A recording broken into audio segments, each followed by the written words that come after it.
Welcome back, everyone. I am Dylan from All You Can Board, and today I'm going to be teaching you how to play Savannah Park, which is a brand new game from Capstone Games and Deep Print Games and designed by Wolfgang Kramer and Michael Kiesling. Now, this is a really simple game in execution, but it's also devilishly clever. Every player is going to have 33 unique animal tokens on their board. They're going to be randomly placed at the start of the game, and on your turn, it's basically just going to involve picking up one of these tokens, moving it to an empty spot, flipping it over to its colored side, and then that token is now in that spot for the rest of the game. At the end of the game, you're going to score based on the placement of all the different animals depending on their relation to other places on the board. It's really simple. There's not a lot to go over, but this video will help you get to the table just a little bit quicker. One thing I do want to note is that the game comes with these boxes that for some reason remind me of animal crackers. Each of them is for a different player and has all your tokens inside. I thought of animal crackers when I saw them for some reason. Don't eat the tokens. They are not to be consumed. Without further ado, let me teach you how to play Savannah Park.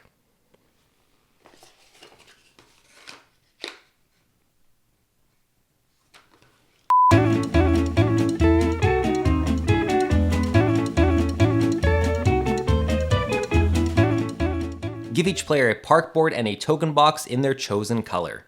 From your token box, set aside the 3 bushfire tokens and the 6 tree tokens. These are only used for a variant. Shuffle all 33 of your animal tokens and stack them face up. Starting from the top left spot on your board, fill in every sand space on your board with an animal token. Do not cover the bushfire spaces, the rock space, the tree spaces, or the grass spaces on your board. Simply just place these on the sand spaces. After you've done this, you should have 2 animal tokens remaining. Place these 2 animal tokens on any of the 6 grass spaces of your choice. Place the scoreboard in the middle of the table, and each player places the ranger of their color on the hut beside the 0 spot of the score track. Place the meerkat of your color in the burrow in the top right spot of the park board. And that's it, now you're ready to play.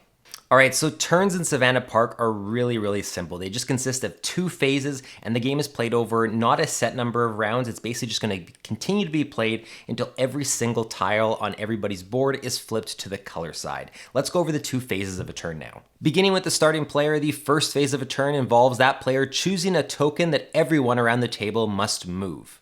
All players have identical sets of 33 animal tokens, so when the starting player chooses a token to move, all other players find that exact replica token on their own board and pick it up. Now that all players have picked up this tile, every player can place their own meerkat on the space that you just took it from. And that's it for step 1. Step 2 involves all players simultaneously taking that token and moving it to another spot within their park according to the following rules. First, turn your token over to the colored side. Next, find a spot to place this token. It must be an empty sand space, an empty tree space, or an empty grass space. Every spot on the board can only hold 1 token. The rock space and the bushfire spaces can't hold any tokens. After you've found a spot and placed your token colored side up, take your meerkat and return it to its burrow in the top right of the board. The meerkat simply serves as a reminder that you're not allowed to place your token back on the spot that you took it from. After this, the next player in clockwise order will become the starting player, and believe it or not, that is pretty much the entirety of the rules of Savannah Park. You will continue doing this, passing starting player, moving tokens until every single token on everybody's board is flipped to the colored side. At that point, the game will end and we'll proceed to scoring. There are many ways to score, so we are going to go over each of those individually, but basically that's all the rules for the game. So once you know this, you know how to play Savannah Park. Just keep in mind that you can't move colored tiles, so once you've chosen to move a tile, flipped it to its colored side, it is locked into that place for the remainder of the game. Let's jump into scoring. There's a handy lion token that you can use to place onto each of the scoring categories as you score them to remind you which one you are currently scoring. First, let's go over bushfires.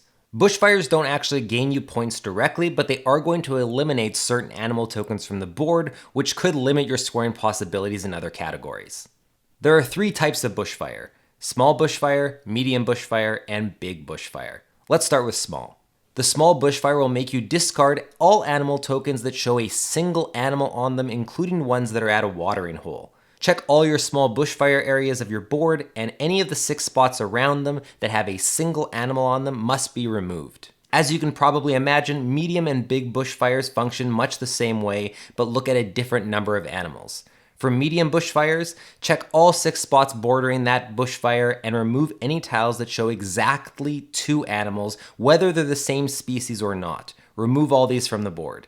And finally, for the big bushfire, check all the 6 spots that are surrounding the big bushfire and remove any tiles that show exactly 3 animals, again, whether they're of one species or more, and with or without a watering hole. Now that all these tokens have been removed, let's move on to grass scoring. You get 1 point for each of your empty grass spaces. This means grass spaces that do not have a tile on top of them. Count up your grass spaces and give yourself 1 point for each one and mark it on the score track. Next, let's move on to tree scoring. You get 3 points for each of your empty tree spaces, much like grass. So check how many trees do not have tokens on them and give yourself 3 points for each tree. Remember, this includes trees that may have been empty because of bushfires. So in this way, you could gain yourself points by freeing up tree spots from the bushfires previously. And lastly, the largest category is the animal species scoring. There are 6 animal species in the game: antelope, zebra, rhino, elephant, giraffe, and ostrich. For each species, you will score your most valuable herd. A herd is a group of animals, all from one species in a contiguous group. You do not score every group for that animal, you will simply find your largest one, and that is the one you will score for each of the animal species. Remember, some tokens have multiple animal species, and these tokens can be used across multiple different species scoring. But you don't simply score points based on the size of the herd. Rather, you're going to count up the number of animals in your largest herd and multiply it by the number of watering holes in that specific herd. So if you don't have any watering holes, it will actually be worth 0. So for instance, my largest rhino herd on the board is this one here that has 6 rhinos and a single watering hole. That means that I have 6 rhinos times 1 watering hole for 6 points. Had I been able to connect it to this tile, which does feature a rhino and an additional watering hole, I would have gained 14 points because now I would have had 7 rhinos and 2 watering holes. Carry out these calculations for all species, and then the person with the most points wins.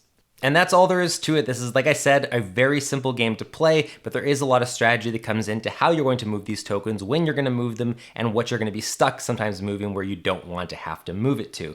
There are a couple other options when you're playing. There is a solo mode, and the solo mode, believe it or not, you don't have to know any other additional rules. Everything I've just taught you will allow you to play the solo mode. There's basically different score thresholds, and depending how many points you get at the end of the game, you're trying to achieve higher and higher scores, and they're ranked differently.